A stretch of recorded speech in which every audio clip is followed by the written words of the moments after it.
Dajjal dalam kepercayaan apapun selalu menjadi pengingat bahwa di dunia ini ada kekuatan-kekuatan yang mencoba memalingkan manusia dari kebenaran, memalingkan manusia dari jalan Tuhan.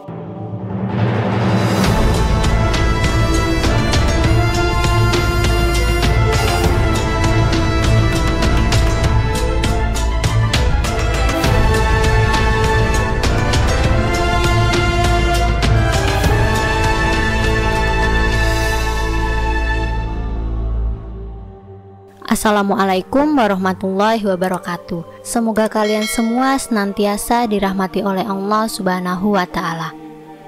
Di berbagai kepercayaan dan legenda, nama Dajjal selalu dikaitkan dengan kegelapan, kebohongan, dan ancaman besar bagi kemanusiaan. Dajjal, figur yang menebar teror, kebingungan, dan tipu daya di seluruh dunia. Namun di balik kehadirannya yang menakutkan, ada satu tempat yang penuh misteri, tempat yang disebut sebagai Istana Dajjal. Bagaimana istana ini terkait dengan sosok yang diyakini akan muncul di akhir zaman? Apakah istana ini benar-benar ada, atau hanya mitos yang disebarkan untuk menambah ketakutan di hati manusia? Sebelum kita memasuki kisah tentang Istana Dajjal, mari kita telusuri sedikit tentang siapa sebenarnya Dajjal itu.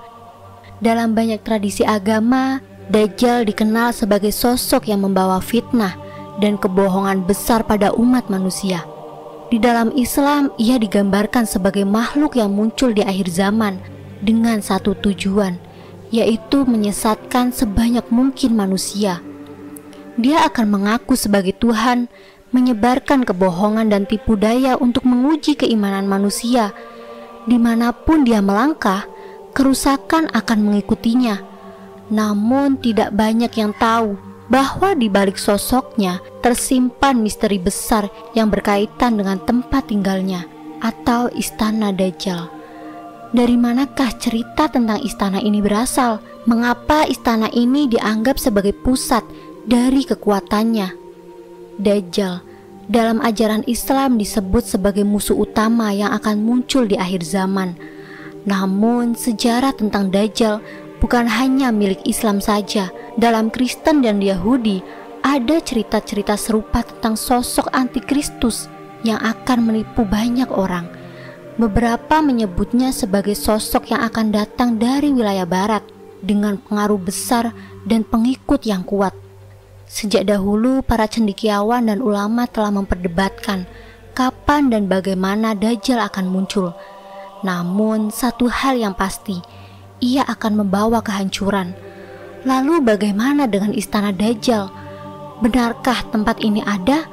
Atau hanya cerita untuk menambah ketakutan akan datangnya sosok ini? Berbagai sumber kuno dan teks agama menyebutkan tentang tempat di mana Dajjal akan berkuasa. Dalam beberapa riwayat Islam, dikatakan bahwa Dajjal akan datang dari wilayah Khurasan, wilayah yang saat ini berada di sekitar Iran dan Afghanistan. Di sana terdapat sebuah istana atau benteng yang disebut sebagai tempat tinggalnya. Misteri ini diperkuat dengan beberapa cerita dari para sufi dan mistikus yang menyebutkan bahwa Istana Dajjal terletak di tempat yang tak mudah dijangkau manusia biasa. Ada juga yang mengatakan bahwa istana ini dilindungi oleh kekuatan-kekuatan gaib yang menjaga rahasianya. Tidak hanya cerita-cerita mistis yang menyelimuti Istana Dajjal, beberapa penelitian modern bahkan mencoba menelusuri jejak-jejak istana ini di dunia nyata. Mereka berangkat ke wilayah Khurasan, Turki, hingga ke wilayah Kaukasus. Beberapa tempat yang dianggap suci dan misterius menjadi fokus perhatian mereka. Tapi apakah ada bukti fisik tentang istana ini? Penelitian arkeologi belum menemukan tempat yang secara definitif dapat dikaitkan dengan Istana Dajjal. Namun banyak yang percaya bahwa istana ini bukanlah bangunan fisik, melainkan sebuah konsep metaforis yang mencerminkan kekuatan Dajjal di dunia. Beberapa ahli menafsirkan bahwa Istana Dajjal sebagai simbol kekuasaan yang memanifestasikan tipu daya dan fitnah di dunia, bukan sekedar bangunan, melainkan jaringan global kekuatan yang menyesatkan dan mempengaruhi kehidupan manusia di berbagai aspek. Kekayaan, teknologi, dan politik bisa menjadi bagian dari istana ini, di mana Dajjal menggunakan pengaruhnya. Jika kita melihat lebih jauh, mungkin istana Dajjal adalah representasi dari kontrol yang melibatkan manusia dalam jaring kebohongan yang tidak mereka sadari.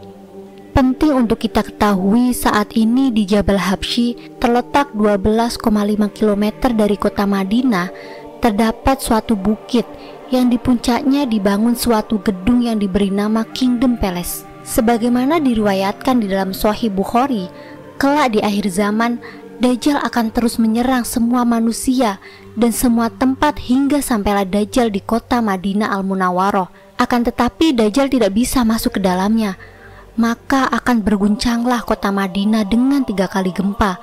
Sebelumnya Madinah tidak pernah mengalami gempa. Sejak Rasulullah SAW memasuki Madinah, dikala hijrah hingga akhir zaman, kota Madinah tidak akan pernah mengalami gempa, terkecuali saat itu, yaitu saat datangnya Dajjal laknatullah di depan gerbang Madinah Al-Munawwaroh.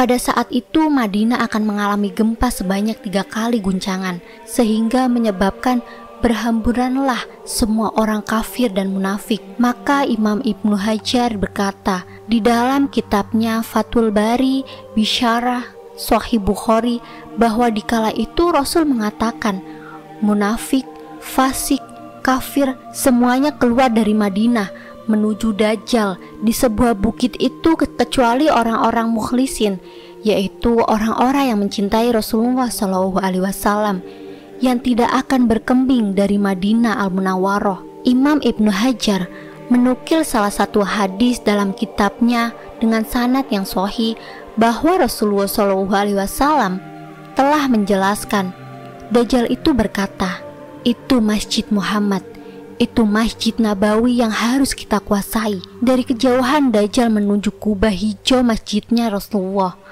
sambil berkata, itu Masjid Muhammad, itu Masjid Muhammad, kita harus sampai ke sana.